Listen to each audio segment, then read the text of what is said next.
Telstra's beleaguered shareholders are a long-suffering bunch, but with its share price hovering near record lows amid doubts about the NBN deal, even they appear tired of the telco giant's current malaise.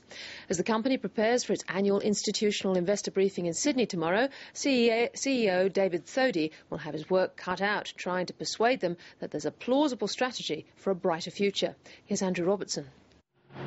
Telstra is a company in turmoil as revenue and profits fall. Market share in key segments is also declining and its share price is stuck well below $3, or in more stark terms, about 25% lower than its first day as a listed company way back in November 1997.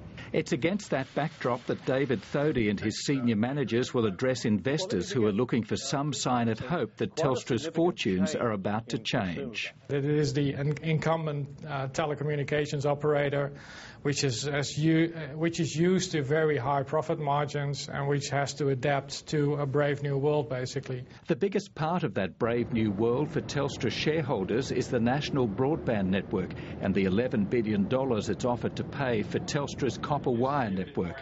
As important as it is, Theo Maas doubts it will be on the agenda at the Investor Day. That is really out of their hands.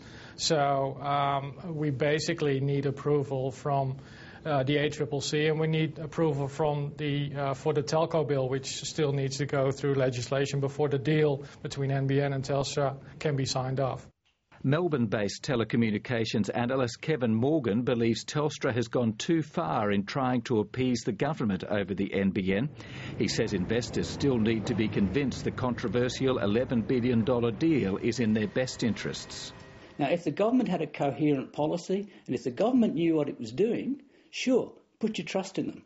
But when it's demonstrable the government doesn't know what it's doing, it seems rather unfortunate to put all your eggs in government policy like the NBN and expect it to work out. When he announced Telstra's full-year profit result last month, David Thodey promised to stop the loss of customers to more nimble rivals, which will mean lower, more competitive prices and, worryingly for investors, the possibility of lower revenue. In the last 5 years, under the leadership of Sol Trujillo, Telstra has priced itself out of the market, and currently that damage needs to be undone. But Stuart Corner, who's the telecommunications editor for technology publication iWire, believes Mr Thodey's strategy must be about more than just cutting prices. I think it's always hard for really big companies to beat customer service of smaller companies, but if they want to start winning back customers, they've got to improve the perception that their customer service is not wonderful. Telstra is also undergoing yet another restructuring at a cost of around $1 billion.